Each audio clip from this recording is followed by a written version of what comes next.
do an introduction real quick, and then Ben can have that in there so that people can find you.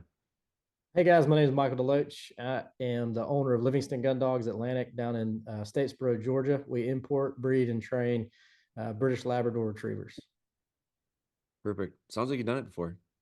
A couple times. Yeah. I think when we talk, so maybe the nice part about this is it's been so long. Like I think we talked before I was in the parking lot for my daughter's Christmas thing.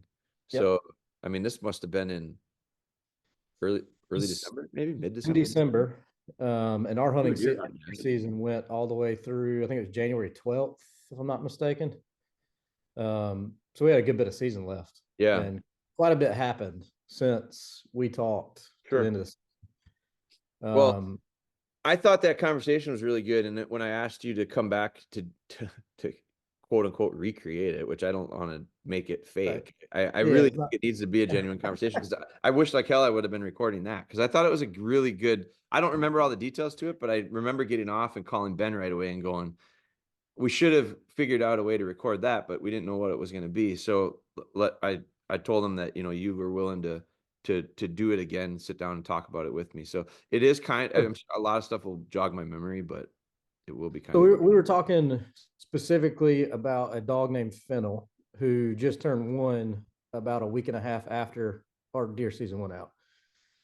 So Fennel's a lab. All we do is labs now. And it's the first dog I've ever worked towards being like a dedicated tracking dog. Yeah. And I say dedicated somewhat loosely because she still is going to duck hunt and dove hunt and do all those things. She's one of your dogs then? She's one of my dogs, right? So she's out of Diesel, who's our top stud dog. He's a field trial champion that we imported from overseas, and then his name's Tulia Jasper, which I think you're probably familiar with him through that conversation. Zach's dog's out of Diesel as well, so that's another common tie. But she's out of Diesel, and then she's out of a dog named Birch. And Birch is directly out of a dog named Ellie. Ellie's out of Bailey, and I know that you've got several dogs that go back to Bailey. Yeah. So Birch has that lineage, and then she's out of Costa. Costa's international field trial champion, Howalk Galway. So another really nice dog. So, anyways, Birch has a fantastic pedigree, and she's checked a lot of boxes for us. Like she's part of our breeding program, so obviously she's check those boxes from the health side of things and then also from the temperament side of things. And for us, everything is gun dog, family dog, and we're trying to stay true to that UK standard. So it has a lot to do with temperament. Yeah. And she checks those boxes temperament wise. She's mom of this dog? Is she what? She's the mom of this dog? She's the mom of this dog. Yeah. Yep. So Birch is the mom. And then the dog's name is Fennel. The pup's name is Fennel. Okay. And Fennel's out of Diesel. So Diesel and Birch created Fennel. Diesel's pups, I've noticed all the litters that we've had and the people we've sold some semen to and had those conversations. And there's some litters that were before we had the opportunity to purchase Diesel. There were some other litters on the ground. So we had there's a lot of background information as far as what he's produced. Yeah. And one thing that I've noticed just hands-on, because quite a few of our puppies come back for training, which is that's kind of our process, is we like to get them back so we know exactly what that litter produced. Yeah, for sure.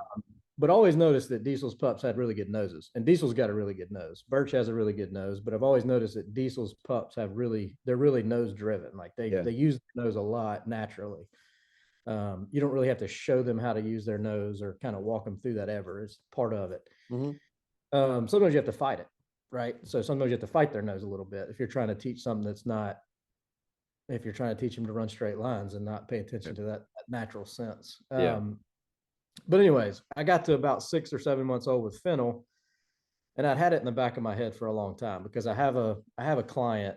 He's actually a future client, but he's a client. We've got a relationship. We've been having conversations for 2+ years, I believe, year and a half. He wants to get a dog from us to track with. So this is where this all started. He's in Missouri, and he makes, I don't know, he's got a little side income with tracking trophy deer for public.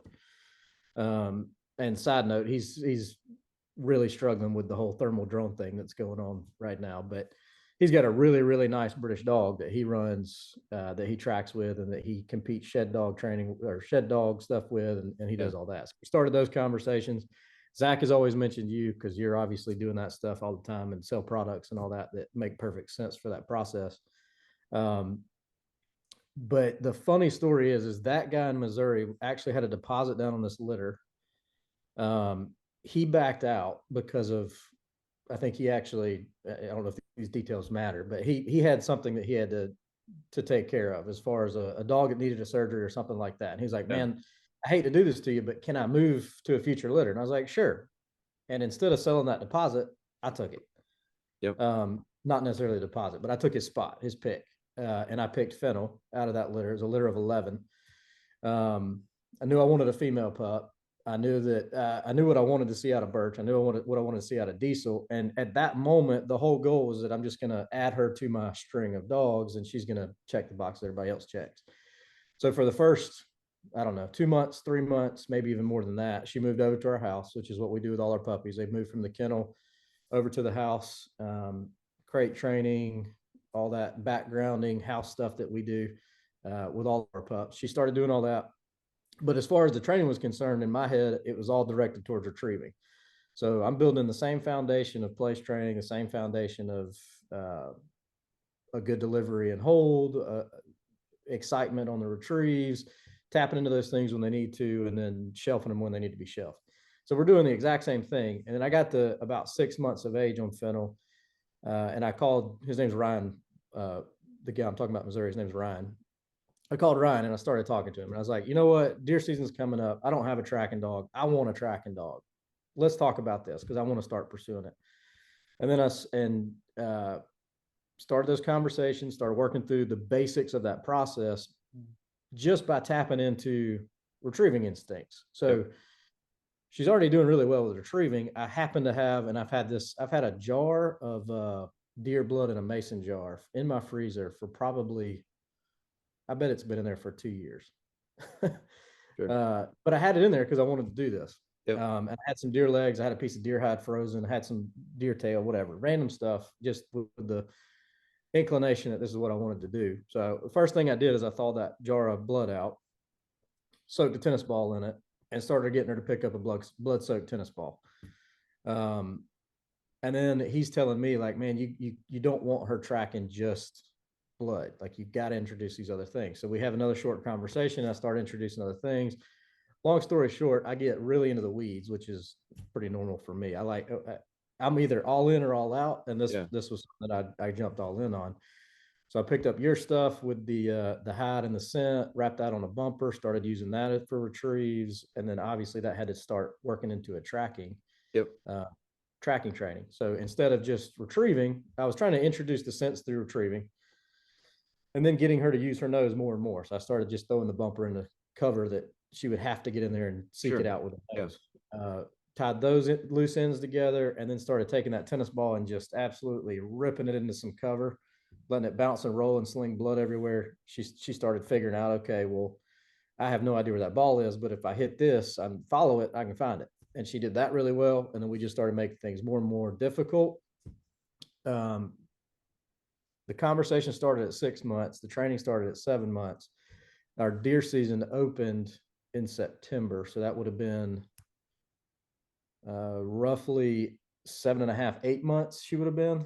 And she wasn't ready, and it was really hot. So in my mind, my goal was to kill a deer, get a liver, do some liver drags, get her really keyed up on that, which she took to that very quickly. Make some progress, go shoot a deer with a bow that I knew for 100% was dead. Like, paint her a red carpet, let her experience that. I think one little piece that I did was that we had killed a couple of deer. My buddy killed a deer. He came out to our place to clean it, to skin it. And I brought her over there for that. So, like, let her interact with a deer, a dead deer for the first time. Check that box. Try to, just like everything with retriever training, duck dog training, break it down to as many small pieces as possible, put those things together individually, and then add them together. And because I had never done this before, some of it was based on conversations with Ryan. Some of it was I watched a lot of your videos too, actually. Sure. Watching your videos and then just taking what I know from dog training and making it make sense. Because it's all the same. I mean, training dogs is training dogs, right? I agree. Totally. The only thing that I would say that's massively different about this, and I'm used to this because I used to guide quail hunts and used to work with pointers all the time. So I guided quail hunts for about 10 years and worked with pointers for longer than that. But the difference between what I feel like we do with retriever training versus blood tracking or pointing dog training is you're letting them tap into those primal instincts just constantly. So they're using their nose constantly. They're using these natural tendencies, these natural drivers, as opposed to teaching them something that's not necessarily natural. Mm-hmm. But because she had this foundation up to 6 months, she was place trained. She was doing really well with place training in the house too. So not just like, hey, hop up on a place, I'm going to give you a reward for that, whatever. Yeah. But I'm talking at that time, our baby was about a year old. So I'm talking 1-year-old baby that's learning how to walk around the house, and she's working through sitting on a place, some form of a dog bed at the house, and becoming more and more steady in that environment. And I'm not holding her back at all anywhere else. So right. I'm going to retrieve, she's blowing the gates off. If I'm sitting her on a track, she's blowing the gates off. And I'm sure I'm going to go around in circles a little bit, but hopefully it paints a full picture. Yeah, no, I'm tracking. Missouri, which is where Ryan's from, is a leash state, right? So you have to have the dog attached to you by a long lead or something when you're tracking. For us, Georgia, there's so much flexibility in Georgia, but you can turn the dog loose, and that's what I did. So I turned her loose and just let her, not trying to. I didn't want her to fail, because my whole mentality on training is like, if we can let a dog succeed and then let that success breed more success, and that's the best thing ever. Yeah. But what I did let her do was overrun things just by nature, right? So she's blowing the gates off, pursuing these things with a nose full of scent, and then all of a sudden hitting a brick wall of no scent. Yeah. And she had to start picking that out and sorting that out in her own head, which she did very well. I don't remember the date of the first track. It would have had to have been early November, late October. But I shot a buck with my bow. Knew that he was like 12 yards, and I knew that I absolutely smoked him. Did not do anything except for climb down the tree, go straight back to the kennel, get her loaded up, get her ready to go. And at this point, I wasn't running a tracking collar on her. I wasn't running a vest on her. I hadn't introduced those things yet. Mm-hmm. So I obviously wasn't running a long lead on her either, because I personally, I would never, in that scenario, I would never put a flat collar on a dog and run it, because I don't want it to pull her head around. My mentality was that eventually we're going to introduce a vest to her, or a harness. Harness, orange harness with a hook to her back, so that it's not impeding her or pulling her head around, correcting her as she runs through the woods. But anyways, I took her out there. She knew the game, right? So I had built in, the main thing I had built in at that point was, if I bring you to a location and I bring you out at heel and I tell you to sit, 9 times out of 10, if not 10 times out of 10, that means we're about to track something. You're about to use your nose and you're about to pursue it. So she knew that one piece. Yep. And she had already put together kind of some 90-degree turns and sorting out a little bit of complexities of going from thicker cover across like a sandy road or some cut grass and that kind of thing. So I brought her out, sat her down, said, find it, and she takes off. And when I say takes off, I mean, the deer probably only ran 60 yards maybe. Yep. And I had not even looked at the blood track yet, but the deer ran 60 yards and she ran that track in like 30 seconds. So she hit the blood. She literally could have followed the blood trail with her eyes. Obviously she's not doing that, but that's how much blood there was. Yeah. And this was only the second deer she had ever encountered. So she runs straight to it, and then she's like, whoa, not expecting, because she's thinking that we're about to track a liver drag or a bumper drag. So she's going out there to pick it up. So she gets out there, and like, hold on a second. And I'm running behind her, not letting her hang out up there too long by herself. So I'm running behind her, and I get up there too and start praising her. And she clicked at that moment okay, this is what we're doing. Sure. Yep. So on the first track, she clicked of whatever this thing is what we're after, and I want it bad. So I drug that deer out and let her be all over it. When I started dragging it, it started tapping into some things that she had never tapped into before, as far as chase and prey drive type stuff. So obviously you're dragging the deer's tail's moving, its ears are flopping, its tongue was hanging out of its mouth, all that stuff. And she's like trying to grab its tongue, grabbing its ears, licking the blood off off the wound, grabbing its tail. She was literally jumping on top of it because she didn't know what to do with herself. Sure. Which got me really excited. So small details, but got me really excited because I got to add this part of the story too. So we've got the pastor at our church, who we're very close with and think very highly of. He actually tracks deer too. He's got 2 bulldogs and he had 2 Catahoulas, but he runs a Catahoula and 2 bulldogs, like 35-pound female bulldogs, and then about a, I don't know, 40, 50-pound Catahoula. And they make an extremely good team. But they're tracking dogs, baying dogs, catch dogs. They'll do the whole 9 yards. And that's what I'm used to. And those dogs are obviously bred differently, mentality wise. Like, got this boldness to them that I would venture to say a lab probably shouldn't have. Like, a lab shouldn't have the not quite this tenacity of like, I'm going to go jump on that deer's butt while it's running through the woods and try to bring it down. Yeah. Like, I think it's, genetic makeup. Like, it's their DNA. It's their, right. 100%. Yeah. Especially in those bulldogs. Those bulldogs are savages. They don't know they're 35 pounds. They're trying to kill whatever it is they're after. But that was kind of my thought process. I don't know how she's going to respond to this. It was about 100. It was a 195-pound buck. So it was a big bodied deer. And he smelled, goodness gracious, he smelled. So it's this new scent profile to her of this tarsal and all this stuff. Yeah. And yeah, she loved it and was all about it, like graphic, whatever. But she's literally like, the main thing she was going after was his tongue hanging out of his mouth, trying to rip it out of his face. Sure, that's graphic, but it was exciting to see her tap into that, because she's very instinctual. I mean, it's at that point, she's like a 30-pound dog. So I mean, she's tiny. And she's only, like, I think that would have been like 8 months old at that point. She's young. Yeah. She's young, she's tiny, she's a female. She's got and maybe it doesn't make full sense to anybody listening to this, if anybody does, but the picture there is like her sensitivity, right? So she's a British dog. She has sensitivity built in. That's part of her temperament that allows her to be so trainable. And that's what we look for. And that's what we like. And when you get a sensitive dog like that to tap into that confidence and that boldness, like, there is nothing in my mind that's better. Because it creates a awesome team kind of environment. Yeah. But that was the first deer. I think I should have written it all down, and I've got it written down somewhere. When we talked in December, she was up to 4 recoveries. Some of those were, the easiest one was the first one. So the easiest one was that buck, 60 yards, red carpet treatment type deal. Yeah.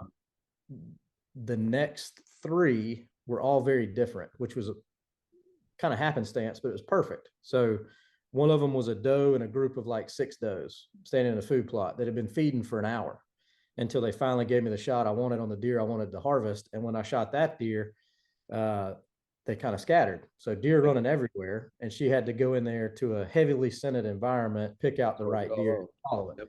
Which, if anything, it was going to show me, have I done what I need to do to prepare this dog for this circumstance? And she handled that flawlessly. So that was about 100 and I think it was about 125, 150 yard track.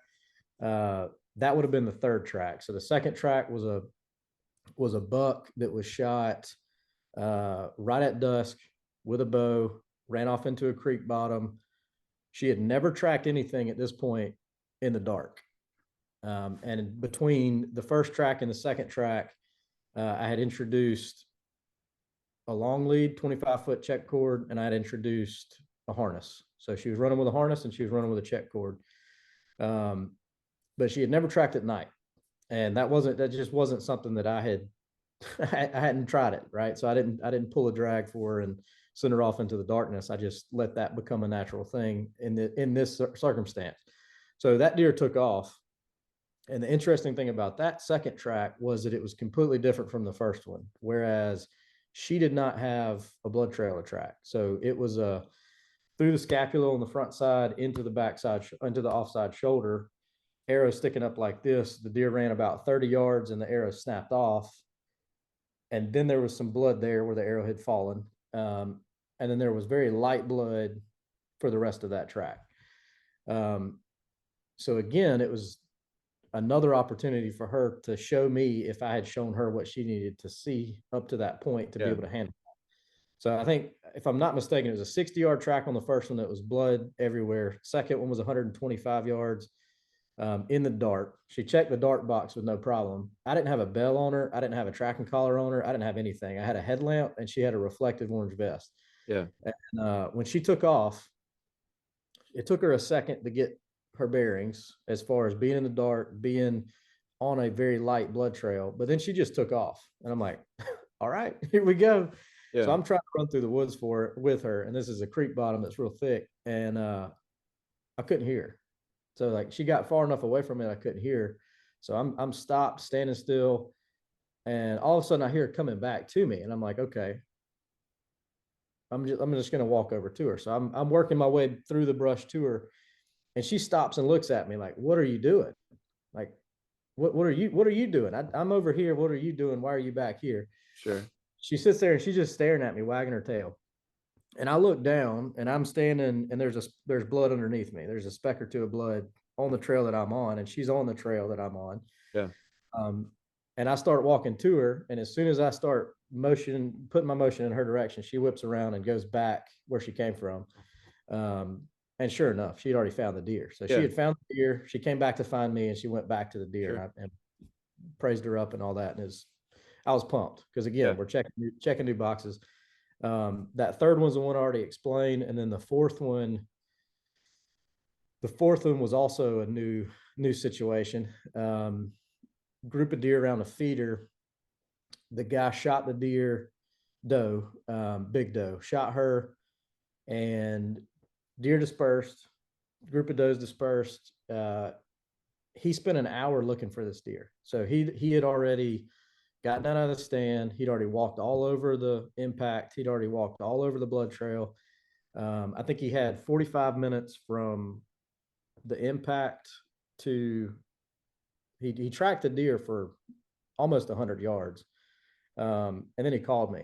And when he called me, I said, well, stop where you're at, walk back out. So he had already zigzagged the whole blood trail the whole way out. And then he zigzagged it all the way back. He'd walked all over it. And that was something she hadn't done before. So we show up and I put her on it, and she hits where the deer was shot. She hits it and runs straight to where he found first blood. So she put that together real quick, but then she did this big loop and came back around and hit it again. And then she came back around and hit it again. And on the third one, she hit it and she hit the first good blood, and then she just took off. And he's looking at me like, like she doesn't know where it's at. And I'm like, no, she's on it. And I just take off sprinting because, again, not running a tracking collar. Yeah. If this deer is wounded, I'm risking a lot, in my opinion. Because like she could bump it and chase it. We haven't encountered that yet.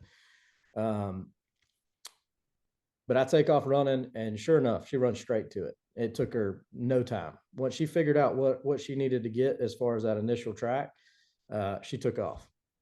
And again, that was a scenario like the second deer, where it was a quartering away shot, and the arrow had gone into the offside shoulder from further back. So light blood trail, not much there. He'd already walked over it, checked those boxes, and then we talked. So we talked in December after her fifth track, and her fifth track was a failure. And that's where I called you just to try to pick your brain. Am I doing the right thing? Do I need to continue to put her on deer? Do I like actual wounded deer, or do I need to go back and train? Do I need to train more? Should I be training more, or should I be getting her exposure? Right. Because what was happening in my head is I was bouncing back and forth between my retriever training brain, which is don't set them up for failure and throw them into a hunt where they're not going to succeed. Yep. And my pointer training brain, which was they need to be on birds, right? And that's what she needed. She needed to be on more deer. Failure or success, she needed to be on deer. And I think I trained maybe once or twice more. I was trying to get some distance because I knew that eventually we were going to track a deer that was going to be a lot longer than 100 yards or 150 yards. And I wanted to build up some persistence, right? I didn't want her to think that this was always a canned 200 yard or less thing. So I got her stretched out to like 1,000 yards on a liver drag. So pretty simple track, but just distance. A lot longer. Did a couple of 500 to 700 yarders, and then I did about 1,000 yarder. And once she did that 1,000 yards, I was like, okay, distance is not a problem. Focused more on the harness, focused more on the check cord, and then I started using a GPS collar. She's never been, so I've never actually used the training function of the GPS collar. I'm solely using that collar for the tracking function. Yep. And I started to, but I haven't fully done it, is using the tone on the collar just as a recall from distance. So if she gets out far enough and use the beeping on the collar to get her to come back, trying to kind of balance that with a whistle and the collar tone. Because I think that'd be very functional. Do you think going forward you're gonna track her off lead all the time? Because you have Georgia? No, so not at all. The conversation I had with Ryan at that point was, and you and I might have talked about it in that first conversation, but the conversation that we had was basically the balance of precision, right? She needs to be more precise. She's good at what she does, but if she's overrunning stuff and pulling herself off, if she'll slow down and be more precise, then she'll be able to be more successful. Yeah. So that's what I did is I started in those long distance tracks and stuff. If she ever hit a hiccup or came back or circled back around, I always tried to introduce a little bit more of that. I'm going to put some pressure on the backside of this check cord. And that doesn't mean that you're doing anything wrong. It just means I'm here and I'm connected to you and I'm following you the whole way. The first time I ever used that check cord, and I don't remember where this falls on the timeline, but the first time I ever used it, it was in training. And as soon as she hit the end of that, because I taught her how to heel with a slip lead. Yep. So as soon as she felt the pressure of that check cord, she'd stop and come back to heel. Yeah. Yep. Although it was attached to a harness. So it took a few sessions of that to help her understand. No, like keep tracking. Doesn't matter if I pull on the backside or if you pull me. Let's just keep going. And obviously the balance there helps out a lot because I know you say it all the time. Reading the dog's body language is so important, and you can't read the dog's body language if the dog is blowing through the woods by itself. Right. So I started slowing her down. And again, don't remember where that all falls in the timeline, and I might be mixing a few things up. But we had the conversation, and she had 4 successful retrieves, and she just had that failure, which to me, and you said it, it's not a failure because you put her on a deer that wasn't dead, right? Mm-hmm. And you're not going to recover a deer that's not dead. Could the deer have died later? Sure. But I feel very confident, especially now. So this is the coolest thing about this is like looking back over the season. I've learned more looking back over the season than I did in the moment because now I can see what actually took place. Yeah. Because I remember a lot of the details. And specifically on that track, that was the first time I'd ever seen her question from the beginning. So turn her loose and tell her to find it. And she was like, what are we doing? And I'd send her again, and she'd put in the effort, like, okay, I'm looking, I'm smelling, I'm doing my job. And then she'd stop and look at me like, what are we doing? And that was the first time I'd seen that. And then for the rest of the season, I learned very, very I became very confident in acknowledging the fact that if she doesn't acknowledge what we're doing within the first minute, 30 seconds, there's a pretty good chance we're not going to find that deer. Yeah. We had a lot more failures and we had 6 more recoveries. So I wish I could blame this on somebody else, but one of those one of the most frustrating things, and this puts it puts a completely different perspective on it for me. So I shot 2 does in one sitting, one afternoon, both with a bow. The first one, I made a pretty risky shot that I don't normally make. I've got a buddy who shoots a lot heavier arrow setup, and he does this consistently with success. He's done it on big bucks. He's done it on does. And I know if anybody ends up listening to this part of it, they're going to get mad at me for probably taking this shot with my setup. But it was a quartering 2 shot in front of the front shoulder, trying to stick it in, but drive it home with a quartering 2 deer, which is just, that's not something I normally do. But I did it, and I felt very good about the shot. I mean, the way, the impact, the watching the deer run off, like I could have sworn sitting in the stand, the deer went 30 yards, stopped running, started walking, and then went silent. And the silent part is what threw me off, because I thought she had either gone over there and bedded down, or I thought that she should have crashed. Like 5 minutes later, had another doe come in, shot her broadside. Felt good about the actual pulling the trigger. The problem was that when it hit her, I see luminoc, or lighted knock, bouncing through the woods. I'm like, oh gosh, that's not good. And it looked like there was a lot of arrow. And the only thing I can figure looking back is that shot was too far forward, and I think I center punched that middle really thick bone in the shoulder, and I don't think I got any penetration. So that deer ran off. There was basically no blooded impact, and anyways, fast forward, I go get the dog, I bring her out, let the deer lay for maybe an hour and a half, come back out, send her on the first track. She does exactly what I explained a second ago. She looks at me like, what are we doing? Bring her back. And I mean, I'm talking, we've got some pretty good blooded impact. Put her back on it, and she is all over it, but she's acting off. So like, even though there's this impact wound, impact site, blood on the ground, she's not acting confident about it.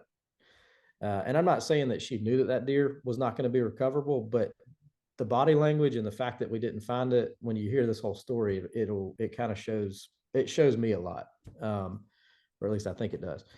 We tracked that deer, and I kept starting her over. We did check cord, we did free run, we did everything, and we probably made it over the course of an hour. We probably made it 75 yards only. But we found blood out to about 75 to 100 yards, we'll say. And then based on the lay of the land and topography and water, I felt confident the deer probably went back down this draw back to the pond. So I started working her in that direction, and she hit kind of something, but then she'd come off of it. She hit kind of something, come off of it. So we quit on that one, went back to the second deer that I shot. We tracked it for maybe 125 yards.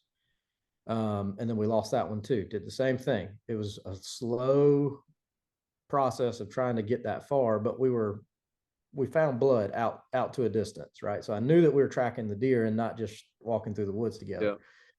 Yeah. Now this is the one you shot in the shoulder. This is the one I shot in the shoulder, I believe. Okay. So to tie all that together, I called the guy that tracks deer locally, our passer, and he brought his pack of dogs out. So he brought the Catahoula and the 2 bulldogs. And I was honestly very frustrated, because I was like, one of these 2 deer has got to be mortally wounded. It has to be, based on all the signs that I'd seen. He brings his pack of dogs out, and they question mark it as soon as we hit the ground. And I was like, oh man, okay, well, maybe I should give my dog a little bit more grace, right? We ended up tracking the first one to the same distance that Fennel failed at. 2 different times, I think it was. I think we tracked to that distance, came back, started over, tracked to that distance, and the dogs are just like hitting a brick wall. Like they're tracking to that distance, and then there's nothing. So we pull them off of that one and put it on the second one. And we don't know exactly what took place here, because we're watching these 3 dogs on a GPS, but they followed the exact same track on the second deer out to about 125 yards, took a hard, like 90 degree, if not 120 degree right, and went back to a clear cut, went up the hill, and went all the way down towards a creek, which is like a mile and a piece away. And they were on a hot track. So like they're steady moving through this clear cut. It's not a clear cut. It's replanted in pines, 4 or 5-year-old pines. They're working through this thick stuff. They get out the other side. They cross a fire break. They're on the neighbor's property all of a sudden, and they're almost halfway down to the creek, well over halfway from where we are, but about halfway between the pines and the creek on that side. And we ended up calling them back because I told Brandon, I said, listen, man, like if they, based on where I hit that deer, if they are on that deer and they've gone that far, that deer is not dying tonight unless they go catch that deer.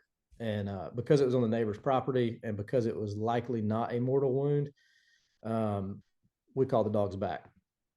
Call the dogs all the way back. We go back to the first deer to give it one final shot. It's like getting close to midnight at this point. We turned the dogs on that track again because the scent conditions had changed dramatically from when I got there after I shot the deer to now. Like just humidity had shifted. You could feel the dampness in the air. It cooled off a lot. But we turned the dogs back loose on the first deer.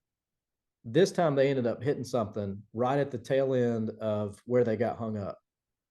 And they chased it just like I had thought originally, all the way down that draw, where they pursue it all the way down the draw. I'm going to say track it all the way down that draw. And then all of a sudden they jump a deer and they're chasing a deer through the woods. And then we lose it. So there's no like big finale of a conclusion, but the conclusion in my head was my dog actually did a really good job for what she was given as far as opportunity. Because I'll say it again, I was very frustrated. After I shot those 2 deer and they weren't both dead within 100 yards, I was frustrated from that.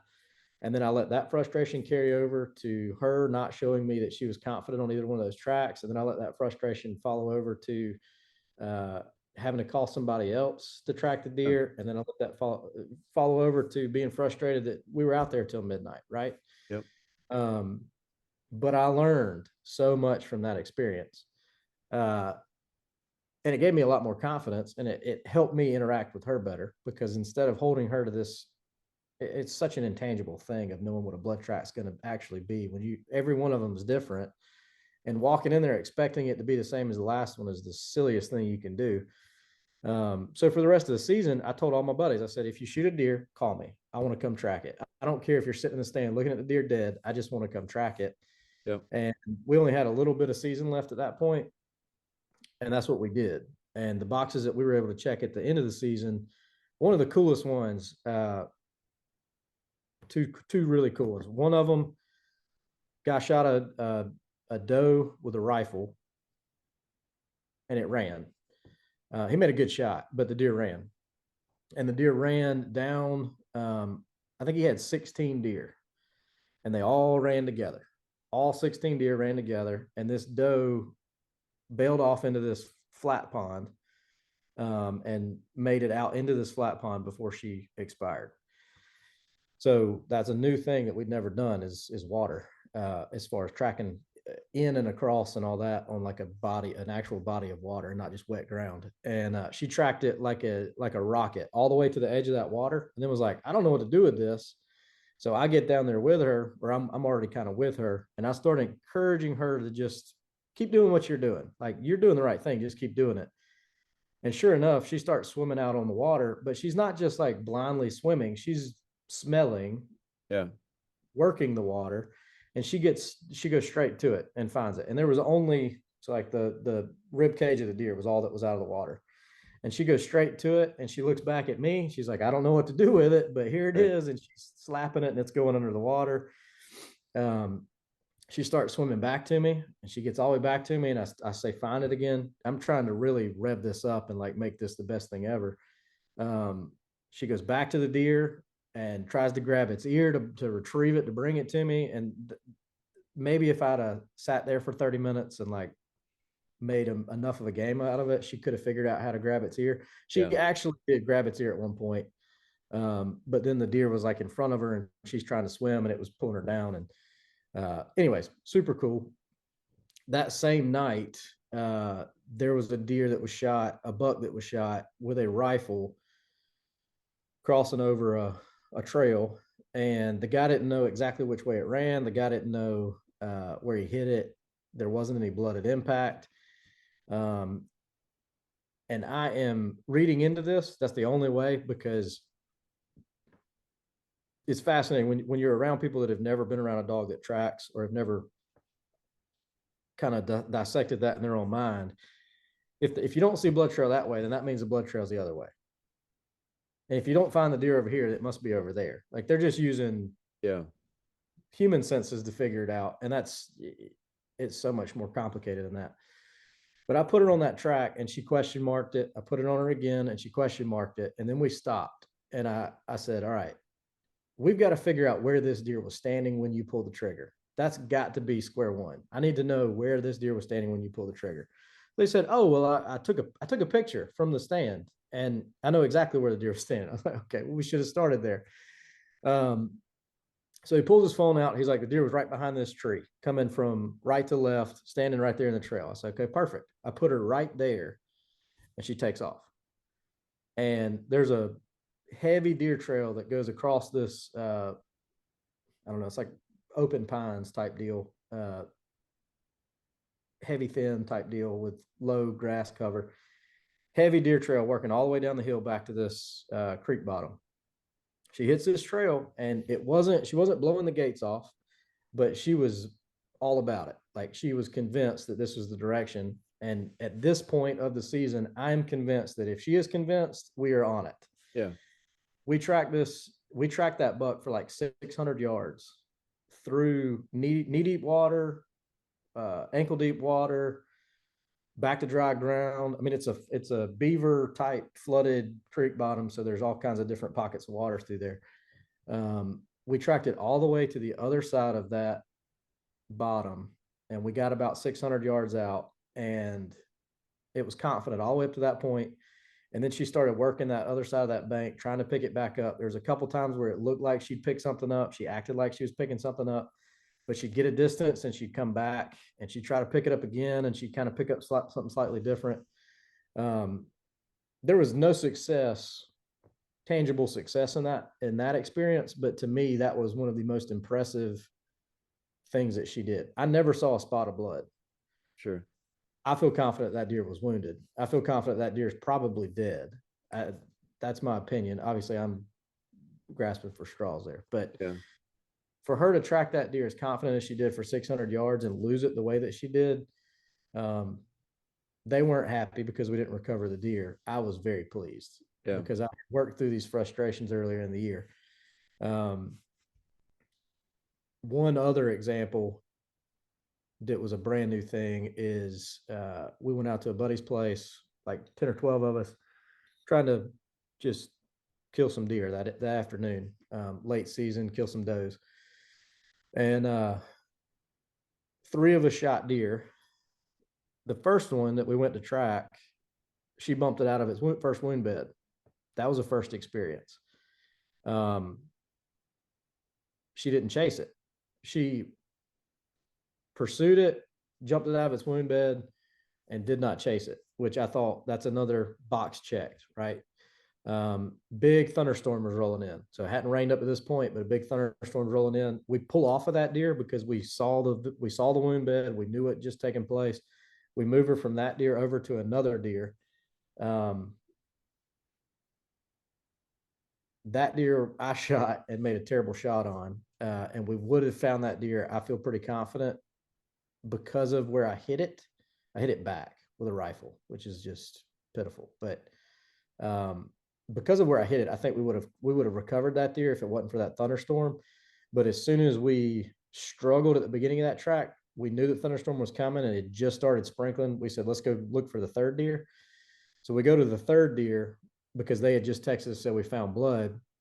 We put her on that blood and she takes off.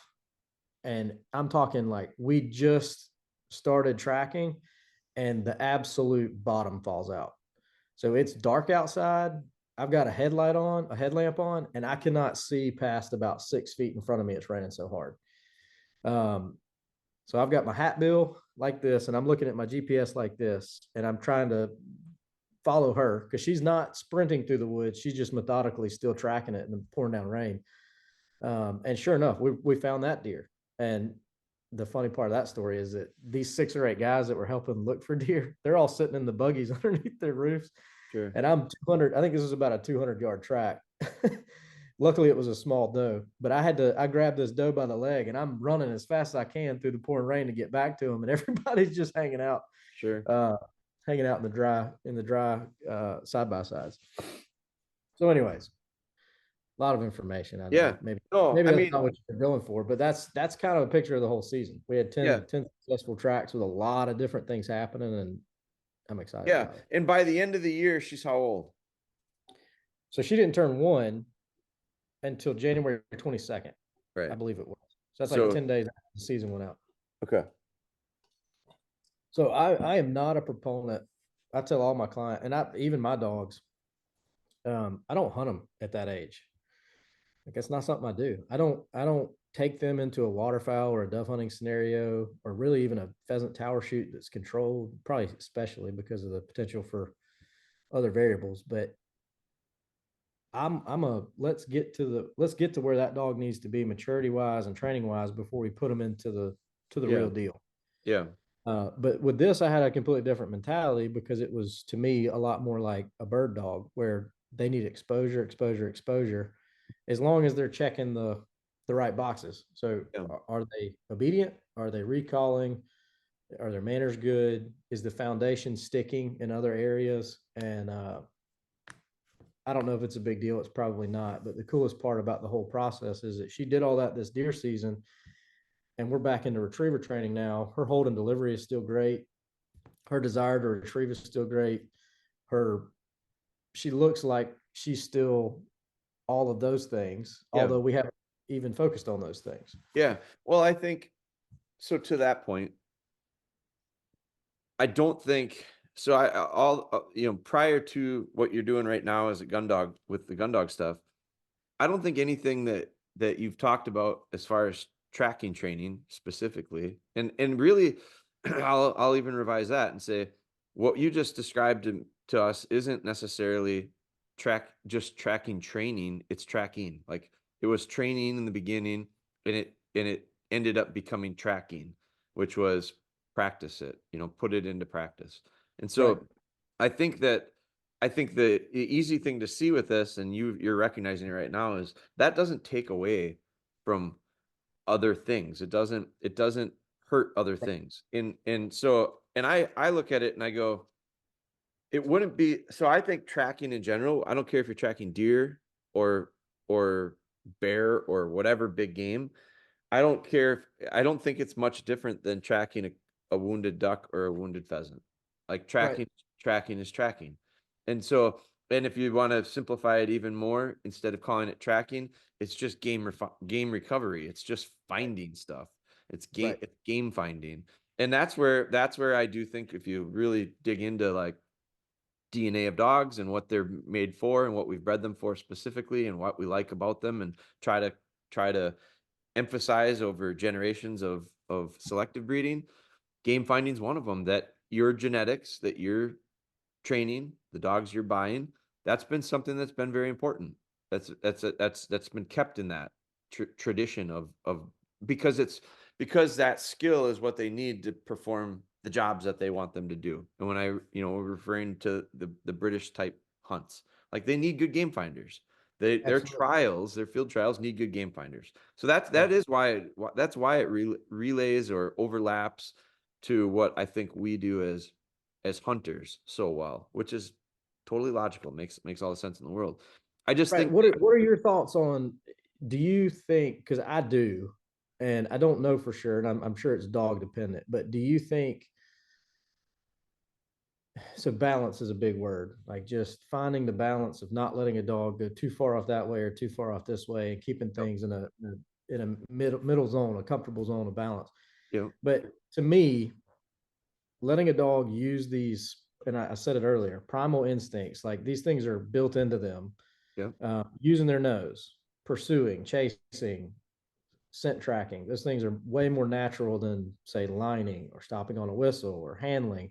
Yep. Do you think that it takes away from the overall full picture, long term potential of that dog doing the other things that are more canned? Because I would say yes, and then we can talk. I'm curious what your thoughts are.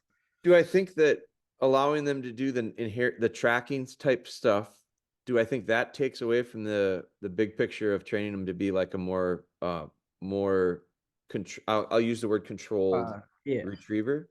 Is yeah, that yes, no, I think it's contextual. So the reason I say that is partially because the light just went on for me on this. And the and so I made a note here. When you were talking, I grabbed a piece of paper because I made a few notes.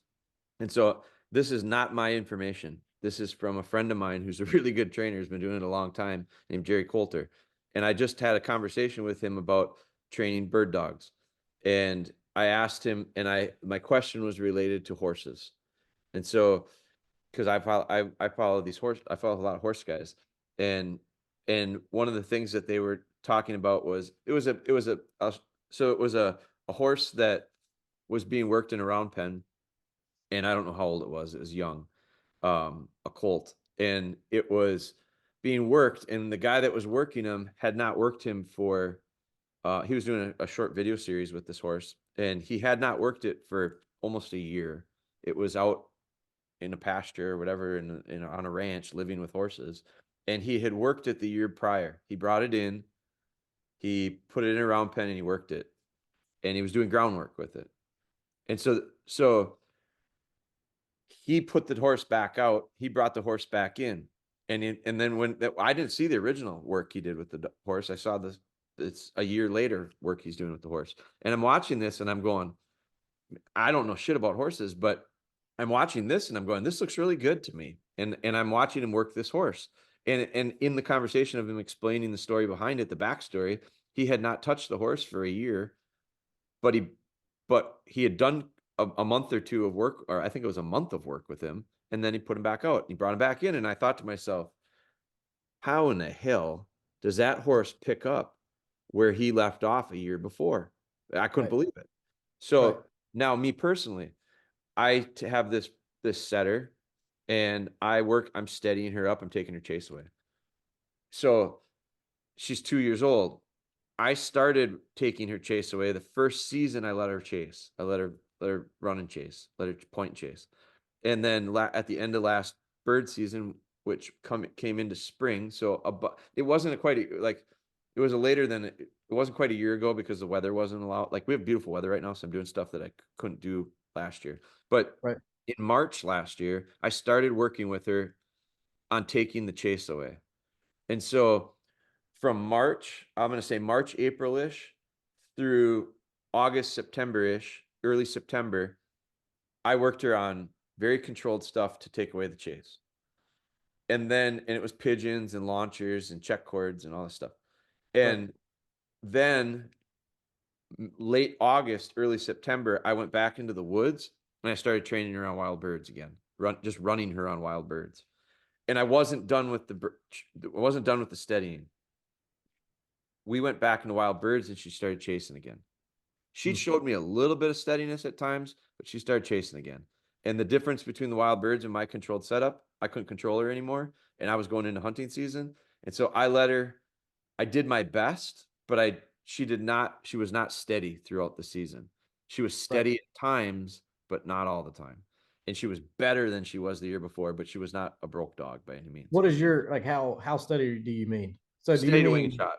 wing and shot? Okay. Yep. And I mean, fall. there's so many guys where steady to wing is plenty, right? And it's like Sure. But I would like to run her in some of these grouse trials, and in order to do that, she's got to be steady to wing and shot.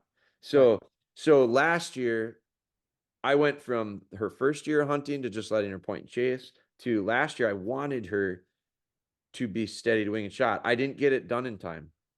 I didn't get the training done before the season started, and I wasn't going to train her through the season. I wasn't on wild birds. I didn't have the ability to do it.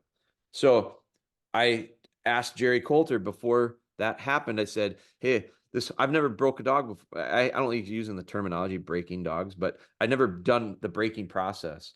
So I asked him about it, and I'm doing it without a collar. So I have that's where I have the inability to do it necessarily in the woods because I got to have a cord, and it's hard to do a cord in the grouse woods. So anyway, that's what I said to him was, hey, if I don't get her steady prior to the hunting season, can I just stop for a while and pick up on it? Because that goes against everything I think of when I think of retriever training. If I'm going to start Right. steadying the dog to say, I don't want you breaking, once I Right. start that, you don't break. Yeah. And I don't allow you to start breaking again for a hunting season and then say, we'll address it next spring after the season. Because I'm going to make my life a whole lot harder if I leave them have another season of breaking. 100%. It's going to take a ton of pressure and it's going to be a miserable process. So Yeah. I would never do it that way. Well, I asked Jerry about it and he said, sure, you can take a break. Come back to it when you're ready. I trusted him.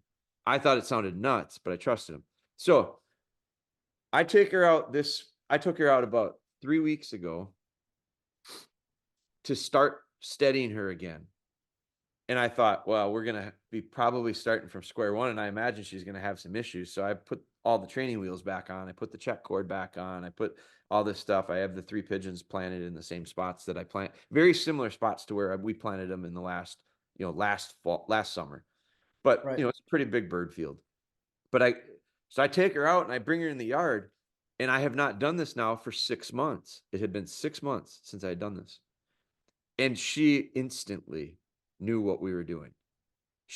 Everything changed about her. Her body language changed. Her pace changed. She went right back to, and she pointed the first bird. I mean, I thought I was going to have to check cord her into it because towards the end, I was just letting her run. She'd run, find the birds, point them. I'd walk up, flush them, shoot. We were good with that. Well, that's not wild birds. And Right. there's a big difference between it. But so I thought in the beginning, I used to have to check cord her into it to make sure that it didn't get loose and get sloppy. And so I did that on the first bird, thinking I would need to do that. It was the easiest thing she had done, and she did it like she'd done it a million times before. The second bird, I let her run. I just dropped check cord and let her run. She pointed that one, held it beautifully, flushed the bird, shoot, no problem. The third one, she pointed in the woods, she did it. It was amazing. Her 1, 2, and 3 birds looked as good as it was last August or better, maybe better. And she hadn't Right. done it for 6 months. So I called Jerry and I said, hey, I got to do something different because I thought I was going to have to kind of start back in the beginning here and work my way through it. I figured it'd go faster, but I didn't expect her to pick up where she left off or even Right. better. And he said to me, it's all about your context. It's all about the training. Makes perfect She sense. remembered that drill. She remembered that situation. You set it up the same way. You did it a whole bunch of times before. She didn't get Right. that good in 2 sessions, but she got that good in 3 months of it. And Right. she never lost that. Now you bring it back out and you just carry on. I told you. He says, I told you that. I said, yeah, I didn't believe it. So did he kind of say well, let me ask you this way. Do you think that it's going to be more difficult to overcome the transition back to wild birds now? Or do you not worry? Are But you not worried I think about it's that? going to be the You still exact plenty same of time. challenge that it was last time. I just didn't get that far. It's the exact same challenges. I'm going to have a wild bird's a lot more tempting. There's a lot Right. less control. There's all these variables. What I think I need to do is the reason we weren't ready back in August and September was she wasn't good enough at it yet. The habit wasn't strong enough yet. So Right. what I need to do is I don't think me personally, I don't think the answer is going to be just put her on more pigeons. She's Right. mastered the pigeons. The pigeons are easy out of launchers compared to the wild bird and the temptations that in the bird woods. So Right. I'm going to build a bunch of incremental steps in between some Johnny Hollis quail. I'm going to run her on some woodcock, spring woodcock. She's going to those are all different. Those are all closer to a grouse, but they're not a grouse. And Right. so, but they present their own challenges that I'm running into right now. And I got to figure out how to do that and figure those out. But my point with the Has she context is he said, it's the same damn thing as that horse. You brought the right. horse in from the range and you put it in the round pen and you put the lead on it. And it might be the first time it's had it on, but he remembers it from when you did it and worked with him from the month prior. It's just you did it 12 months ago. So I underestimated greatly these dogs' ability, I think, to realize situational stuff and how if you do a good job and you're 100%. consistently imprinting it into them, It's there. Yeah. So It's fast. It's funny. And this is why it's funny, is because when a dog, and this is what happens to so many people, is that the dog comes back for training with me, right? And this happens with a lot of trainers I know. Uh, dog comes back for training, right? You put in all this effort, all this training, all this context. You send the dog home, you give them the way to handle this and do this at home. You can't, you're just not going to be the dog's not programmed. The dog knows these things in these contexts. Now take it home and transition those repeat it, contexts right? You to got to your own repeat house, it, right? yep. And they take the dog home and they don't, or maybe they do. Maybe they do a really good job in some ways, but they start seeing these little things shift over time because the context is not, it's not being generalized. It's not being transitioned over. Right. And then send the dog back here, or they get to a point where they're so frustrated. I have had Right. this happen. But here's where I'm gonna stop you right there. I'm gonna stop you right there because you said they see it changing. They don't see it. That's the problem. They don't see the little changes, and they just keep going, and those little don't see it until it's a problem. compound, and all of a sudden those little changes become big problems. And then they go, something's wrong, it's broke. I gotta send it back. You take it and operate it, and it goes right back to where it was. Exactly. And that's where I was going. It's like they literally get to the point, and you're exactly right. They don't see the little shifts. They see it when it's a problem. And then they linger in the problem until it affects them on a daily basis. Yep. Then they reach back out and I say, all right, we'll come back. And they show up, and within 5 minutes, sometimes it's within 15 minutes, sometimes it's within a day, but literally sometimes it's 5 minutes. The dog sees me, is back at the kennel, the context is back on, right, and they're back to where they were. Right. And I mean, a lot of it usually still is obedience based, because people, the easiest thing, maybe this comes across the wrong way. The easiest thing to teach a dog is obedience. It's the consistency and the time frame that people don't understand. It's like you can teach a dog to sit in 5 minutes. You can teach almost any dog to sit in 5 minutes, but you're not going to teach that dog to sit consistently in the fashion that you actually want them to sit without the repetition, the context, that's everything that surrounds that. Right. Which I think is it goes back to, instead of training tricks, we need to form habits. 100%. And habits become habits because of that consistency, the repetition, that over time it takes, and that's a general statement about training, I think, that can be duplicated and replicated over every topic you're gonna talk about, which now you circle that back to like the tracking part. I think that, back to context too, like you had mentioned, there's two examples. Place training, you had mentioned, was one of them. And the other one was the start of the track with this young dog. Because at that point, when you were talking about doing that, the dog was very young at that point. It was 6, 7, 8 months old. But it was in context when you brought the dog in on the lead. And that's why I would use I do use a flat collar on my tracking dogs, but I only use a specific flat collar. My dogs don't wear collars any other time, so it's very easy for me for them to wear. And when I'm not a training collar, but a flat collar, they don't wear collars. So when we put a collar on, it becomes like connected to the idea of what comes next. What comes next? We're tracking.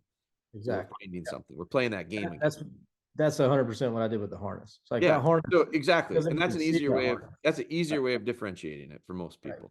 And I think it's designed for it. A harness is designed to pull. That is like its function is distribute the weight to the shoulders of the dog and encourage the dog to pull. That's why I can't stand. I get frustrated with folks that struggle with harness. Yeah, I know where you're going. You're really just putting a tool on for the dog to pull you and not make it uncomfortable, so that's fine, whatever. But that's a great indicator. It's a great, like, here, we're going to go do this game. But I just think that this whole thing for you. So going back to your question originally was, do I think this tracking stuff is going to take away? No, I don't think so at all, because I think it's context. I think it's two completely different things. I think they're two completely different actions. I think you're asking the dog to do very different objectives in each scenario. And the beauty of the tracking is, and this is for anybody who's listening to this, is it's the easiest part. Now, I do think it's the easiest, meaning it requires the least amount of understanding you do to actually like apply and do. but you really got to understand when and where to apply it. Because if I were going to say anything out of the stories of the 10 recoveries that you had, there's a few of those that I wouldn't have brought that dog on if it were Right. me. I Yeah, and wouldn't. that's me. Like, I'm figuring it out like she is, right? Yeah. I wouldn't have brought him on some of the ones that I wasn't really confident in her finding, only because of it's her. Like, I think I would treat my tracking dog the first couple years as my training dog. Like, I'm Yeah. training the dog. Yeah. No, it makes sense. I'm not Yeah. gonna go and be like, hey man, I got a tracking dog. Yeah, they'll find deer for you. And technically I suppose they are.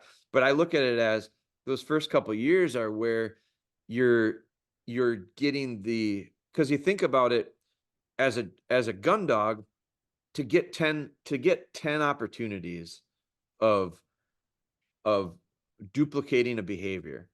You could do that. You can do that in a week. I mean, you can do that. Some people will say you can do it in a day. I think that's a little, maybe, but you could do that you could do it in a course of a couple of days based on how you set stuff up for them for training. Right. And that's again, how you get, I think, the repetition and the consistency to form the habit. But you can't quite do that with tracking, not with the real thing. You could do it with training. And I think that is important, but I think the training lines are as much for us as they are for the dog, because I don't think the dog is learning much on a training line. Not they're learning stuff, but they're not learning how to track. Right. Because the next thing I wrote down here was it's all instinctual. And you know Right. that. It's in them. We don't train them to do it. They have it. We give them opportunity to get better at it. But I think that's where we also can give opportunity for them to get worse at it, potentially, by either not allowing them to exercise it or allowing them to exercise it in a clusterfuck. Right. So one of the things I wrote down when you were describing some of the struggles, and this is the ones where I go, you got to be choosy. I think you got to be Yeah, they were really picky. clusters. No, they were. I put her into a So imagine, like, it's very easy for me to understand more about scent stuff when there's snow on the ground. And the reason is because I, like a person, operate very visually. So when we start walking around in the yard, like, there's nothing more beautiful than a wind-driven snow across this field behind my house. After a nice fresh snow and the wind blew it across, it's just picture perfect. It looks like a postcard. There's not a track in it. But by the time, if I let my 5 dogs out for 10 minutes, my field looks like a cow pasture. Just it's right. trampled. There's not hardly a spot that doesn't have disturbed snow. And in Right. 5 minutes, 5 dogs did that. You wouldn't believe how many tracks they actually put down on the ground, how many times their feet touch the ground. And every time their feet touch the ground, I get to see it in the snow because there's a track there. It looks crazy to me how quickly that can get tracked up. It can go from beautiful white canvas to absolute tracks everywhere in no time. Now, I can see that change very quickly in 5 minutes. Imagine that being sent. In Right. 5 minutes, in no time, you can have scent all over the place. An even better way to understand it, I think, is imagine that every one of those tracks is a splotch of paint. Hmm. So, and every time, and their feet imagine that their feet are paint brushes that are constantly being refreshed with paint. They Right. don't have to dip it in. They got paint. Paint's coming out of them. So every Right. time they step down, they leave paint. But every time they step on someone else's track, they pick their paint up. And then the next time they step, there's 3. So you might have blue paint on one and red paint on the other. There's gonna be a hell of a lot of purple tracks because the red Right. paint that stepped on the blue paint turned into purple paint. And now there's purple paint over here and a purple paint over here. And and every time they step on another track, they collect that scent from the old one and they put their new one out. Now imagine all of those tracks that are in the snow are paint splotches. And now Right. imagine that scent. Holy shit. And you're telling me Massively, that I got to ask massively that dog, complicated. and I got to go ask that dog to go sort that out, figure out Yeah. who's where. Yeah. Like, if you look at it that now, but we don't think about that way because we look out in the No, woods and we go, well, that's a beautiful clean slate. No, it isn't. It's full no, of not at scent, all. but we can't see it. And Right. we ask them to go sort it out with their nose. So now, can they do it? For sure. But what I look at is, and you just said it before, and I've said it a couple times now, is what we have to do with these dogs is start simple and add layers of challenge, incrementally. Right. As they succeed and they show us they're ready for another thing, throw them a little, add another layer to it. Put a little bit more challenge to it. Make it a little harder. Oh, I went too hard. Back it up a little bit. Make it a little easier. Build their confidence. Because Right. the more you've seen it, you can get dogs, especially our dogs, my dogs anyway, I can speak for. My dogs are, I use the word soft and I use the word sensitive. I like soft. I don't like sensitive. That's just semantics. That's just how you describe it. I heard you describe it sensitive before, Right. and I'm not saying it in a bad way. It's just me, when I, in my vocabulary, I like soft. I don't like sensitive, and it could be reversed. It's just, what's the definition of the two words is what the question comes down to. But for me, I like soft, which means they are in a lot of respects sensitive to things. I like it to a degree as long as it doesn't become issues. And what ends up happening is I look at this and I go, if I create too much stress in their life, like I make things too hard, they regress. My dogs don't do really well when they're not the dog that you want to challenge by saying, well, I'll just push the shit out of them. Right. They'll get it. They'll figure it out. That's one way to really break my dog's spirit. Yep. And I'm not interested in that. And that's just an approach and a philosophy of training. So when you start thinking about all the stuff you were talking about with some of these tracks you were on, I look at that and I go, some of those I pass on. Some of those I look at and I go, it's just her first year. Right. Some of No, those I 100%. look at and I go, she's only 8 months. Believe me, I agree. So, but now the beauty of it is you get to look back on it and you get to Yeah. go, oh yeah. And now it's up to you. Do you learn from it going forward? Do Right. you go, well, I'm not going to do that again. I Right. will make some changes. But and I certainly don't think you've hurt the dog. I don't think you've taken the dog back. I think what will be best for that tracking dog right now is to move away from tracking stuff because it's time of the year and you have intentions to do other stuff with it, and then start working on other stuff with it, which is exactly what you're doing. That's exactly what I'm doing. Stuff. And do I think it's going to take away from it? Not at all. I don't. What I think you're going to find, what I bet you'll find is when you start doing some of your gun dog stuff and you start hunting cover with the dog and you start getting dogs to dig in and pull He's gonna stuff rip out, and shreds. that dog's going to blow all the other dogs away at a year old Yep. because you've spent several months doing stuff with it to hone a skill that your gun dogs, maybe you didn't quite as much. Maybe it's something you should be doing more with the gun dogs. You might find out that you go, man, I can get a real game finder out of these gun dogs if I put more emphasis on it when they're young. Right. What's your timeline? And I know that's a very loaded question because I get asked all the time. In my mind, there's really no timeline, but just skeletonized broad thinking, broad discussion. Whenever you're doing a dog is doing, you do everything with all your dogs, right? I mean, at your labs, are they? Pretty much, yeah. Yeah. Okay. So what are some general timeline kind of aspirations? I'll tell you this. You're not gonna like my answer, but I'll tell you I'll tell you. I had a litter of puppies that I kept 3 back for clients that I trained. And one of them I still have. One of them went home. She was about 8 months old. And then, I guess she was about 9 or 10 months old actually when she went home. And then one of them went home just a month ago, at about a year, a little 11 months, about a year old, I guess she was. And then I got the one, still 3 litter mates. And I would love to say, I wish that all 3 of them would have been at the same point when the one went home at 10. The one that went home, I really lucked out. The one that went home at 10 months old was ready to go home at 10 months old. Now, it was right where the guy wanted it. He just wanted to start it, little start to the dog. He wanted to get through the foundation, a lot of the foundation stuff, and get ready where he could get into the field with the dog and start making some retrieves and things like very simple stuff. But she was right where she needed to be. Like she was running doubles. I was lining her. She was taking lines really well. She was very nice, and she was just so ready to like learn. She was ready to take on whatever I gave her.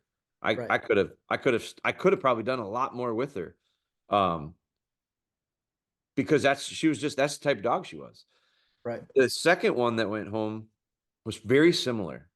My buddy started her for me, and then I took her for a month or two at the end, and she was very similar to that first one.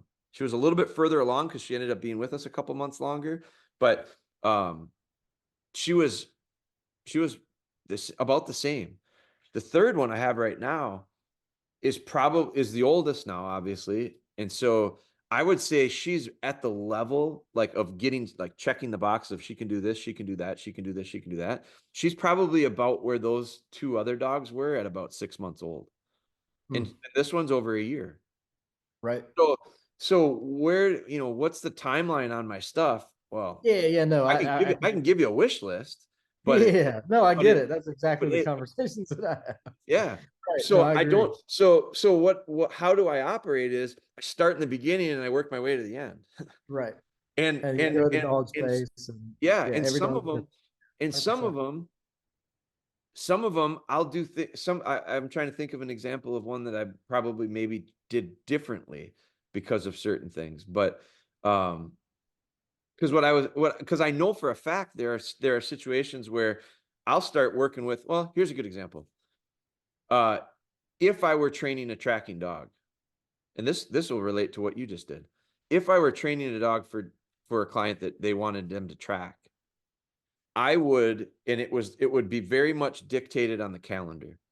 So I know I'm going to be able to track deer in September, October, and November.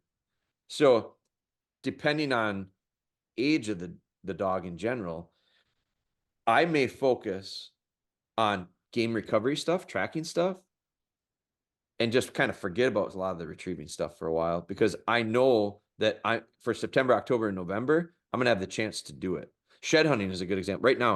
Between right now and the next 60 days will be the shed hunting season for us. So Right. if I had a young pup that was going to be a shed dog, which this one that I'm training right now, it's not going to be a shed dog. She's going to be a duck dog. So if she were going to be a shed dog for the last month or two, I'd have been really focused on hunting scented tennis balls with antler scent on them in cover, digging in and finding and getting that game. I'd have been really using the training dummies, the antler dummies. I'd have been really conditioning that shape in. I'd have had her picking up a hard horn by now. I'd have, as long as she was okay with it, I'd have had her to the point where she knows what it feels like to pick up one of these hard antlers, because I know that I've got a window for the next 60 days to actually go and find an antler. And once it's greened up here and it's April into May, I'm not going to be able to do that for another 9 months. Right. So it depends on a lot of variables of when and how I'm going to focus my time and effort on a dog. But none of it will happen. And that's all field stuff I'm talking. None of it'll happen. None of it'll change unless I can get the dog to listen really well. I'm a big believer right now in getting dogs to be real nice. This is another horse thing.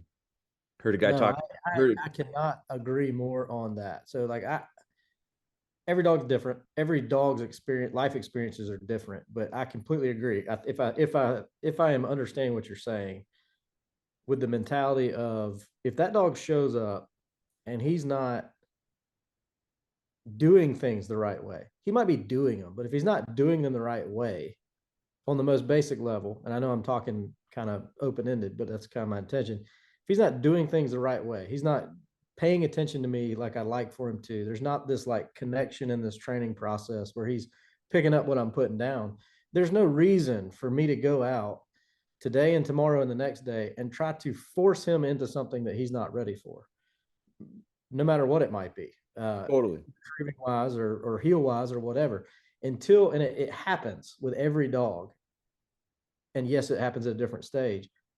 But when you give them the right basics to focus on every day, even if there's just the most simple mentality of like how we run our operation here, with sitting for food in the evenings, quiet in the kennel, not messing the kennel, so no pooping and peeing in the kennels, going out, coming back, recalling, doing some stuff, a little bit of free run with other dogs on occasion, if they're young, not much, but some. But if they can check those boxes and pick up what I'm putting down, is really what I'm getting at. When they start doing that, you see them shift. You see their eye contact shift. You see their behavior shift. You see their body language shift. And then you start seeing them giving you behaviors without you asking for them, because they're looking for what's coming on the backside of that, be it a praise, a reward, or whatever. And as soon as that starts to happen and you start just tapping into that, the training is like smooth as butter until you hit a roadblock of some sort and you work through that too. I think people all the time are trying their hardest to teach a dog something that they're not ready to learn. And again, that's a big open-ended thing, but I'm not talking about an 8-month, and you're not either, a 6-month-old being ready for this, an 8-month-old being ready for that. It's, are they in the right headspace? Like, are they understanding what this relationship is all about? Are they understanding the benefits of this relationship, understanding the potential reprimands from this, the balance of this relationship? And if they can't understand the balance of that relationship, they're not ready to do a lot of things. They're not ready to take a little bit more pressure. They're not ready to take a little bit higher standard. They're not ready to be pushed to a new skill. Yeah. And I think those three things are different. And I'll say, I can't do it with them because I'm not ready to be dealing with the headaches. I'm not built to frustration. I'm not built to train dogs with frustration. Right. And that's frustrating. That would be very frustrating to me. That I would get, I'm not calm enough, and I'm not patient enough to deal with dogs that don't have really, really good understandings of how to be a good dog. Right. And so that's where but the difference is for me, which is great for me, it works really good for me. And I get this from a business standpoint. It's really hard, I think, for folks like yourself and anyone who's training dogs for people that are sending them back. The reason I can't do it, the reason I don't, there's a lot of reasons I don't do it, but one of the things that I don't have to deal with is that. And the reason is because when I train dogs for people, like, that's a client's dog. And I have had it. I'm the one. So a lot of folk, I would be able to show this. If we got together, a whole bunch of trainers that have kennels and train dogs. This is the second conversation I've had this week with a guy who has a kennel. It's really interesting to me, and I love having these talks. But if we all got together to train dogs together, I have a feeling that that you guys would look at me and go, "Holy shit, I can't believe he doesn't have to deal with these headaches." Oh, I know you don't. and you'd be like, man, I wish that were like, I wish it were like that. Because I'll tell you right now how easy it is for me. Because I don't bring dogs in that have lots of problems. Right. And it's not problems that I create. You didn't create the problems. You're dealing with the problems that were created by them being somewhere else. So here's where I feel like I have a hidden agenda. I have a mission in me, and there are platforms that I'm trying to, like, figure out where to share it. It's to help you. It's to help you guys that have people that have dogs that are going to send them back to you. Right. Because and I think some people will say, well, I don't want you taking my business. No, I'm not trying to take your, nobody is going to not send their dogs to people. No one's going to take this on to the level where they go, I don't have to send my dogs off anymore. What I think should be the biggest thing that people push for, and if I were you guys, this would be my number one mission, especially if they're dogs of our breedings that we're sending out that are coming back. I would be making such a huge effort to figure out how to make it as easy as possible for the people that bring those dogs home for those first 6 months or whatever it is, the time wise, to ensure that they truly understand the right things to do with those puppies and what not to do with those puppies. And if you explained it to them, like, I think a lot of people rush home to get their dogs and they're so excited to train them, and maybe it's their first ones, or maybe it's their, maybe they haven't had a lot of dogs, and they just want to do it all, man. And their dogs are so smart because they're really well bred. They're doing it. How many people have told you, man, this dog learns everything. He knows everything. This last litter of dogs that I sent to people, it was a huge compliment. People said, these dogs are pre-programmed. They already know how to do it. I said, no, they got good genetics. Don't f it up. Because that was what will happen. And it's what does happen. But what they don't realize is, when you send that dog to them, what they don't realize is if I keep a puppy out of the litter, and this is what I have to share more of. I have to tell more people this. When I sell puppies out of my litters, and you're going to train it, client, and I keep a puppy out of that litter and I'm going to train it, owner, you almost 100% of the time will be doing things faster, Absolutely. sooner, Absolutely. more intensely, more challenging. Higher expectations, My higher my standard. stuff, you would look at me and go, how can you be a pro? That's all you're doing with that dog. That's exactly right. And what I'm going to say to them is, talk to me in a year, Yeah. talk to me in 2 years, and talk to me in 3 years. Because Yeah. what'll end up happening is it will take me that long to get my dog where I want it to be. Right. I'm telling you right now, you can't do it faster than me. I can't explain that to people. They can't train. All the questions that come back to me about people that are struggling with training my answer can be almost blanketed to start out with is you're asking the dog to do too much too fast. Yep. And 100%. they're looking at me and going, but I know he can do it. I've seen it. The dog's so smart. He learned it in a week. I had a guy yesterday tell me he list off the stuff his dog knows how to do, and the dog's 9 weeks old. And the stuff that his dog that he feels his dog knows how to do is stuff that my dog we will be working on until they're 9 months old. Right. And at 9 months old, I might be able to start saying to you, they're getting pretty good at it. Right. That's the difference, though. No, I completely. So like, we're on the exact same page. We're on the exact same page. A few things that we have done that lead in this direction is that we put so much effort into conversations up front. So we try our hardest. I mean, I do my dead level best, and it's still a work in progress and probably always will be. And it might not even be an achievable thing, but I do my dead level best to set these people up for a realistic expectation. Like this, it's hard to get into the details of like, this is what a puppy can do, and this is what a puppy can't do, and every single bit and piece. Sure. But the picture overall is exactly what you're saying. You've got to take it slow. You've got to focus on the main behavioral things before you focus on the teaching things, because if the behavior's not right, the teaching's not going to come. The wheels are going to fall off eventually. Right. Right. But we spend a lot of time on the phone with all of our clients. And that means on the first conversation we ever have, we spend a lot of time. And the goal of that first conversation is to say, this is the effort that we're putting into the puppy so that they're prepared to come home with you. We're doing individual feeding. And when I say individual feeding, I think most people think we're buffet style puppy bowls, all the puppies eating out of their individual bowls. That's not what we do. We start individually feeding our pups as soon as they're fully weaned. So we're human to dog interaction. We're shaping behavior. Puppies bouncing around, bowl of food, individual one-on-one contact. Puppy sits down, bowl of food goes down. We're connecting dots based on behavior. People see that at 8 weeks and they're like, this puppy's doing, it's literally muscle memory when our puppies go home at 8 weeks. Bowl comes out, puppy's butt goes down, eyes come up. It's like that. They see that and they think it's a double-edged sword. So what we've done there is we've shown them the potential for shaping this relationship. What they see more often than not is they see, let's go train. Totally. And that's not what we're trying to show them. We're trying to show them we're shaping behavior and shaping this relationship. This is what you need to be doing. And we try to explain that.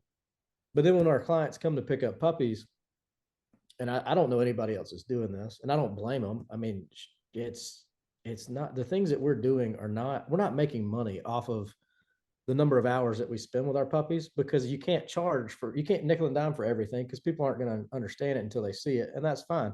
We think it's important to start a puppy a certain way. We think it's important to tap into those. And I'm pointing at a litter of puppies that's out there. We think that it's important to tap into that relationship as early as possible. We also think it's important to spend the time to have these conversations. So when our clients come, we spend 3 hours with every family on every puppy from every litter. So individual time slots, individual attention, individual conversation, individual lifestyles, individual goals.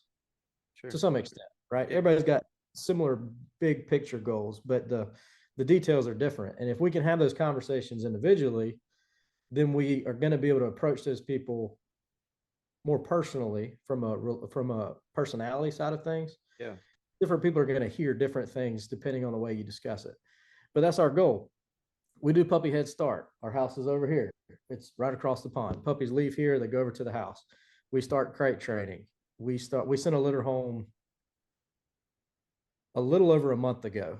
Litter of 6, sent them out. 1 puppy stayed for puppy head start. I've talked to everybody from that litter because we take that very seriously too. Is like following up. We're not just sending a puppy out the door and sending them off. Yeah. 1.5 weeks ago, 1 week ago, 2 weeks ago, something like that. I followed up with a few people. They sent me videos. Puppies dropping bumpers, puppies doing these things, and they're not paying attention to it. I call them, hey, what about the packet that we talked about? What about the PDF that I sent? What about the conversations that we had about not doing too many retrieves and focusing on the right behaviors? And we'll get into the details of that in a second of what I'm talking about. But come to find out, like we went through this whole packet. We talked about this thing for an hour and a half while they were here before they even got to see the puppies. We always save the puppies till the end. You have to come visit the kennel. You have to come talk to us. You have to come read through this packet, discuss it. You don't have to ask questions, but you're going to ask questions. We're going to answer them. And then we're going to go pay attention to the cute little puppies that you're here to see. But they were doing retrieves. I think one guy was doing retrieves twice a day, every day, 7 days a week at that point, it would have been an 11-week-old puppy. And I did a fairly good job at not getting frustrated. But I was frustrated in all honesty, because I'm like, I spent this time, I gave my time because I know how important it is to tell you that more retrieves doesn't necessarily make a better retriever, and that it's quality over quantity, and that less retrieves is better. Yeah. And that every time that puppy picks something up, you should praise them for having something in their mouth, but you don't need to go beat this into the ground and just retrieve, because there's only two outcomes in retrieving. You're either going to bore the puppy to death to where you're making it not even a fun game anymore, they don't want to play, or you're going to turn them into a savage to where they're so geeked up on retrieving that you're going to have a really hard time sorting this out when you go to steady them up in the future. Really, those are the only two that's the fork in the road that you're going to run into. Or, and this is where we're at, I've done this with every puppy that I've raised, every single one without fault, every single puppy that I've raised, British Lab, can't say everyone because I've worked with pointers and stuff too, puppies, but every British dog that we have raised personally, we're nurturing a good hold and delivery from the beginning, from day one. And day one on retrieve for us is 8 weeks. So puppies never formally had anything thrown for it until the people show up. People show up, we say, this is the first time this has ever happened. This is how we get them excited to chase this little stuffed toy. We toss it. Puppy runs out, looks at it, comes back. Not a big deal. This is the first time they've ever done that. Let's get them to chase it again, toss it again. They run out, pick it up.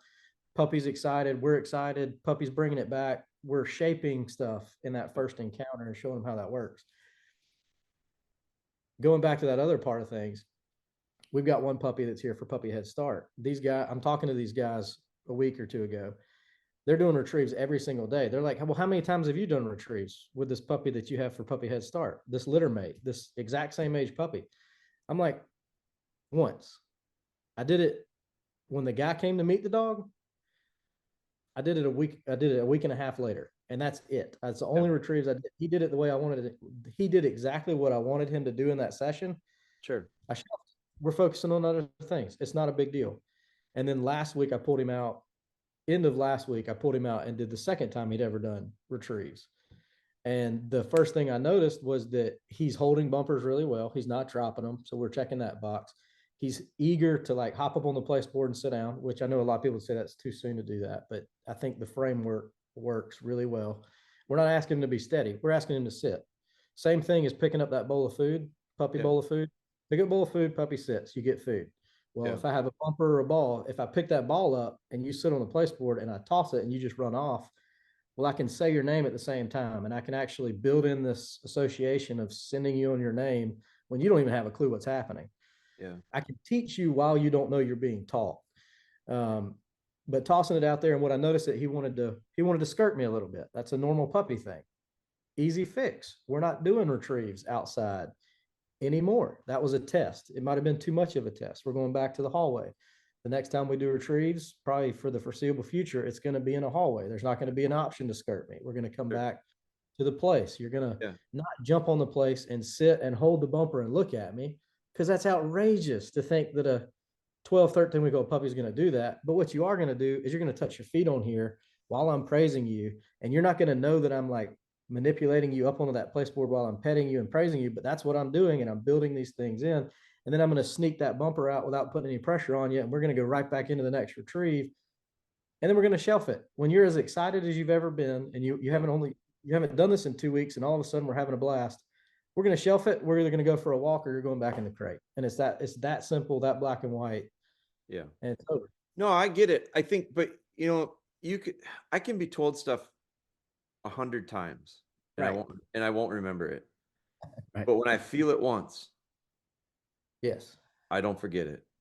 And that's the problem. That's the problem that I think comes up with folks that are new to this, that have not done it before. That I don't think that the majority of conversation that's out there in the world that people see when it comes to getting information about how to train dogs, I don't think the conversation is often enough explaining how important it is and how effective it is, I should say, to be really slow with your stuff, to be really there's a saying that I've adopted from a friend of mine.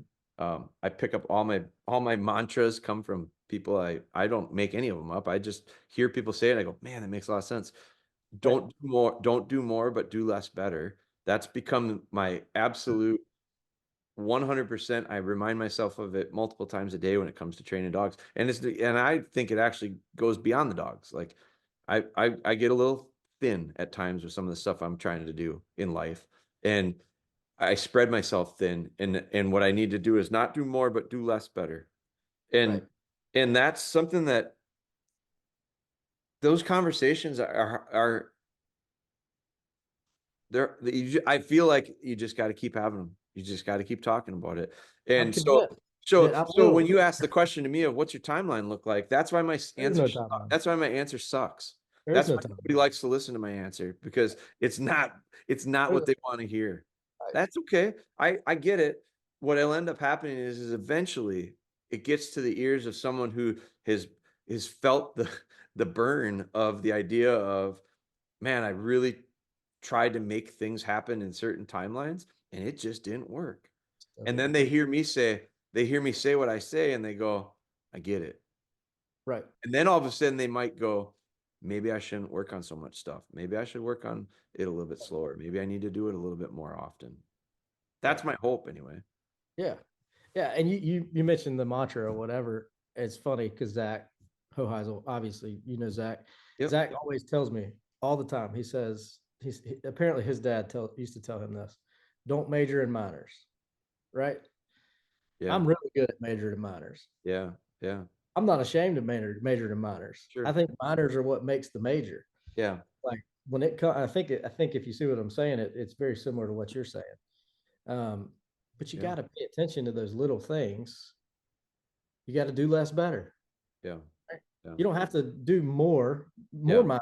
You just got to pay attention to the important parts. Which, full circling back on the tracking stuff too, like that's where I would say, like, if I look at what happened for you this last year, there's probably things that you learned from it, because and if we had this conversation prior to you having, first off, we wouldn't have had the conversation prior to you working that tracking dog, because you wouldn't have had the questions that you have. You wouldn't have had the things, you wouldn't have had the experience to even have the conversation. So that allows that to happen. Then if you look back on it next year, you look at it and you go, if it were a new dog, or even with this dog, I might handle some of those situations differently, as far as like what I give the opportunities for. Because the answer is not just give more opportunities, it's give more opportunities that are quality, give more opportunities that are good, gain from certain, things. And maybe it's, so there is no like set yes, no it isn't black or white. In a world of black and white, I'm over here trying to be gray. That's another thing I've heard other people say, and I go, yeah, I think that makes a lot of sense. Right. And it's the balancing analogy, it's all that stuff. Right. But to me, it's, you know, we've kind of moved to talking general philosophy stuff, which I think is good.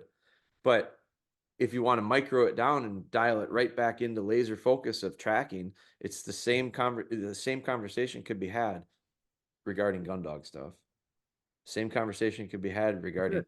a shed dog or For sure. a dog. Oh, I was going to ask a question. So, what about transitioning from tracking to shed hunting? And I mean, I get it. It's the same skill. It's the same thing. All you're doing is introducing this new Well, kind of a but I new would layer, say also a different game. what I would say it's similar to is like training an upland dog. I think shed hunting is the same thing as training an upland dog. I want dogs to work a pattern, you know, and Right. I don't teach the dogs patterns. I people talk about that all the time. I give them a range. I want a range. I do want them to understand. Don't go this far. Don't go further than this. Like to me, Right. I like a dog that works in a range that makes it doable from a gun standpoint. Like I want them within Do the you gun. use a different string of commands? Do you set the dog up differently to show them that we're about to hunt sheds? Or No, no, it's just I take the dog out and I release him on the same thing. Same as I would if I were going grouse hunting or pheasant hunting. Okay. And now the dog's out. I just release the dog to say, go do what you do best.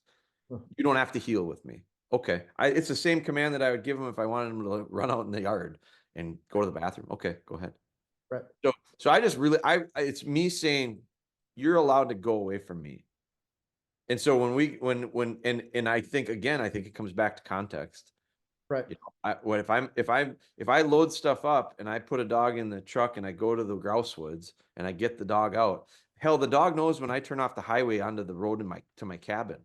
Like Yeah. they know where we are. They're very aware of their surroundings. Well, contextually, is there any context that you would recommend that I build in with Fennel if I decide it's like shed hunting is just not a big deal around here. Yeah. We don't have big deer, so nobody gets excited Yeah. about it. I'd teach it as a hunt. I'd teach it as a hunt command, no different than I would teach hunting tennis balls with pheasant scent or duck scent or grouse, whatever. I'd teach it. I'd start out. I'd use antler scent. I'd have a hunt command that connects to it. I'd use the training dummies. I'd set up very similar retrieving drills. So this is backing up before I'd go out in the field and ask them, because I think there's two parts to this. There's understanding that there's an antler that equals a retrieve. Right. And there's the idea of I got to actually go find them in the woods. Right. They're actually So I out mean, there to go look. back to the beginning with the tennis ball with Yeah. shed set. Use a training dummy, set up train. I use a lot of memory. I do more memories than anything, so I'd set up a lot of memories. And I'd have them picking up shed antlers and training dummies, because Yeah. now all I'm doing is having this dog realize that thing Is equals also good. retrieve. Retrieve Right. is good. So if you ever had a dog, I would imagine this happens fairly consistently if a dog were trained for both. If a dog's on a blood track and they're not just like ate up with scent and they run across a shed, do they pick it up and bring it to you? My buddy in Buffalo County's had it happen multiple times. They pick Yeah. the shit up, bring it back to you. That's perfect. They're right there. Pick it up, bring it back to you. Good. Okay, let's go. And then they back Back to on their the job. track.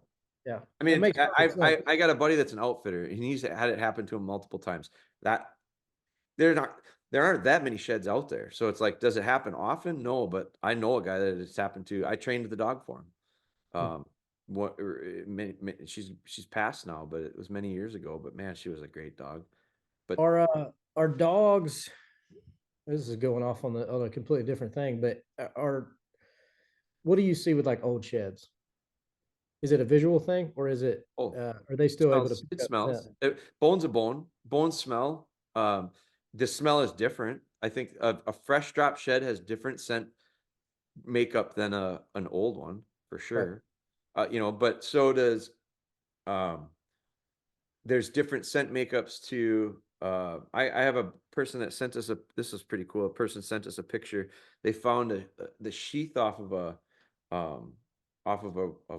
of a ram, I guess, or like the casting of the horn, yeah, of a goat, I guess it was. But dog picked that. They trained the dog using our training dummies and our scent. Dog picked that up when they were shed hunting. but people pick up moose antlers. People pick up elk sheds. I mean, everyone thinks elk sheds and moose antlers they're not always really big. Some Right. are pretty small, and Right. the dogs find them. And so no different than whitetails. I think everyone thinks of shed hunting and we think of like, that 80-inch 5-point side. Well, there's a lot of sheds out there that my dogs have picked up that are about this big. They're pieces. They're broke off. Really? My dogs have found tines that were broke off. They weren't sheds. That's cool. And my young dogs have picked up leg bones and brought them back to me. And when they do, when they're young and they're new to this, I treat it like a 90-incher. I give them a lot of praise for it. And eventually, as they continue, because a bone's a bone, and I want them picking that stuff up and bring it back to me. If it's not what I want, I'll hang it in a tree and I'll walk away from it. Right. But those first few years, you only have so many opportunities. It's not like a game farm. It's not like I can go and put out 50 roosters and develop a pheasant dog in a relatively short period of time comparatively, because we just don't have the numbers. You don't have as many opportunities. Tracking's the same way. Tracking is not a thing that most people. Now, if you're a tracker, there's a reason why trackers are so good, and there's a reason why their dogs are so good. It's because the two of them really understand it, and the two of them have so much experience. I know guys that go on hundreds of tracks in a season.